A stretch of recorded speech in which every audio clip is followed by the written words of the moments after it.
Hey, and good morning, everybody. It is even busier today than it was yesterday.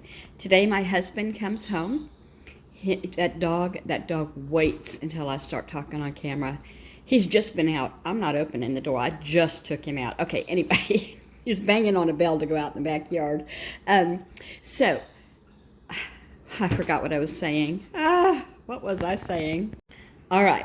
My husband has been gone for months. He's been to Singapore, South Korea, Guam, Hawaii, California, Shanghai, Naha. Those are both China. Just all over the world for the last few months. He works as a merchant mariner. So, it's been a long time since we've laid eyes on one another, and it's time to have him home. So, I'm going to do something quick today, and this is like a show and tell, and I know this looks filthy, but there's a story behind it. Looks like it's been buried under a garbage heap. It's so old. So welcome to my channel. If you're brand new, this is totally not what I usually do. And welcome if you are not new, welcome back, friends. And I would love it if you see anything you like or hear anything you identify with, or you would just like to get to know me better and let me know you better, if you subscribed. And it's free and it'd be fun to get to know you. All right, what I have here is my grandmother's and grandfather's Bible. So this is some sort of leather, and I don't know what kind of leather, probably calf skin or something. I'm not sure, and it is beat up good. And you can just see stains and embedded age and whatnot ever's on there. And then this is the side. This Bible has been all over the world too. Really bad on this side. It's also got family history in it that it's nice to have in my grandmother's writing. So something sort of interesting about this Bible is not just its age, and I'll get to that in a minute, but that its binding. This is sewn in here, and then this is with some kind of, oh, great, Kendra. Just pull it apart. Anyway, be careful with your old stuff. So anyway, my grandmother passed away when she was 103, and the reason she passed away is she climbed up on a chair in her assisted living room and fell off of it and shattered her pelvis. So at 103, she was already, she was frail. She was still walking, talking, eating, stuff like that, but she was very frail. So they told my parents at the hospital, this is my father's mother, and they told my mother and father that, they couldn't do surgery. She would die in surgery, or they could take her home and, just sit with her until, she passed and make her comfortable, and that's what they did. And I think it was only a couple of weeks, maybe even less, and they had hospice come in for her and kept her comfortable and all of that. So, they put a hospital bed in the dining room and, watched her around the clock and sat with her and talked to her and held her hand. And she was really not aware of what was going on because she was taking a lot of pain medication. I think they had her on morphine. Anyway, it has nothing to do with this. So, she worked in her youth at the Pentagon. There's a whole other story. I'm not going to go into it right now because I'm going to make this a shorter than longer. But she came into the job at the Pentagon just by chance, just where you and I would not have accepted this offer because we know better. I'll just tell you quick. She accepted an appointment with a strange man she'd never seen before, who asked her what she was doing waiting tables in a diner in Washington, D.C. Yeah, so when she got there, it was to work in clerical at the Pentagon. So that was like, late 40s, I think, something like that.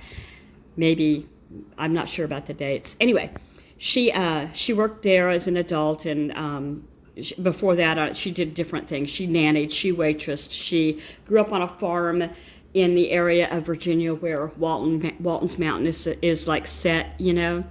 And she had brothers and sisters aplenty, and a mother who cooked on a wood stove and no running water in the house. They had an outhouse. Okay, now, here we go. So you open this up. Another thing about this Bible is there is no underlining, no notes in the, so I don't remember her ever talking about going to church, but I know that her mother was a Jehovah's Witness, which was a total surprise to me because I didn't hear that news until I was in my 50s, and I'm 63 now. So, but it was never brought up in the family because, you know, on my mom's side of the family, they were Methodist and Baptists and, you know, kind of Protestant, kind of, I don't know, maybe Jehovah's Witnesses, Protestant, I don't know. Anyway, so she's got a date in here that presented to Lee Halbert and Teal Halbert. Now, because she worked in mostly a male environment her whole working life, she went by Lee, which was her middle name. Her actual name was Myrtle, like Myrtle the turtle, you know? And so they were going to name me after her, and thank the good Lord they didn't name me Myrtle and have me grow up in the 60s and 70s with that name. I was Kendra Lee. So anyway, it was presented to them 25th of December, 1961. I wasn't yet born. I was in my mama's pouch, but I was not yet born. So,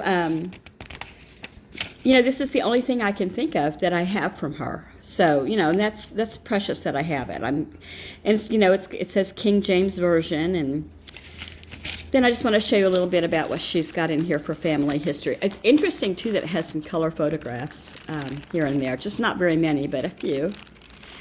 I don't remember ever seeing that other than in children's Bibles. You know, like the ones you'd see in the doctor's office when you were a kid. If you're older, you remember. They probably don't have those in doctor's offices anymore because we don't want to offend people. Okay, let me put this down and see if I come with family history. Okay, so I should also share that this man who I called grandfather, I was not aware that he wasn't my grandfather by blood. He was, you know, by every other. So he was the only grandfather I knew. Let me put it that way. It was her second or third marriage, and she met him when she was sent to Alaska in 1957 by the Pentagon to get it ready by the government to get it ready for statehood, which is in 1959, Alaska. So when they got there, it was rough. It was rough stuff from what I hear. And Teal Halbert was one of the people sent by the Army to meet the people who were clerical to get all of the records and the files and everything transferred over there so that they could open the state capital, the state, whatever you do when you make a state, I'm not sure. Okay, so they were married on the 31st of May, 1957 in Anchorage, Alaska, by the commissioner. Now, I don't know what the commissioner means. Maybe that's what would be a governor before you're a state. I'm not sure.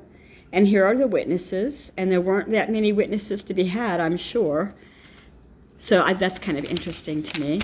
And then she's got her, you know, that's myself and my brothers, and great-grandchildren and great-great-grandchildren, and, oh, man.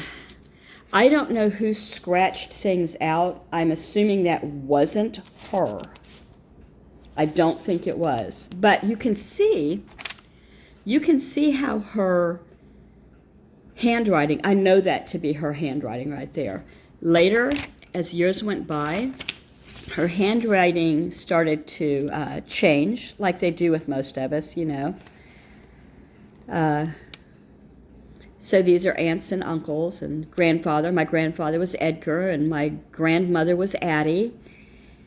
And so anyway, Carrie was my favorite aunt. I used to call her and just chat and chat and chat. When she was young, she worked as a hairdresser, And she raised my father while my dad was like young and home from school. They sent him to Catholic school first. I don't know why. There were nuns, but so I'm assuming it was a Catholic school. And then to military school when he was done with that. So on breaks, he would be at Carrie's house. All right.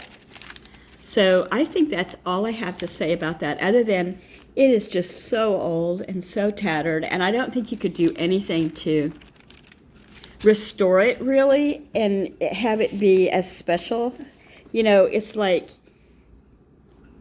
coming apart. If it hadn't been made in the times that it was made, it would already be in tatters, I think. I don't know if we can see a publishing date here. I'm not familiar with. Self-pronouncing. Manufactured in the United States, Cleveland, Ohio. So I don't really see a date. Okay, I'm gonna let you go, but I just wanted to share that little bit with you, and then let you know that I'm gonna be a wife again this evening. His airplane arrives. By the time you see this, he will be home, but his airplane will land.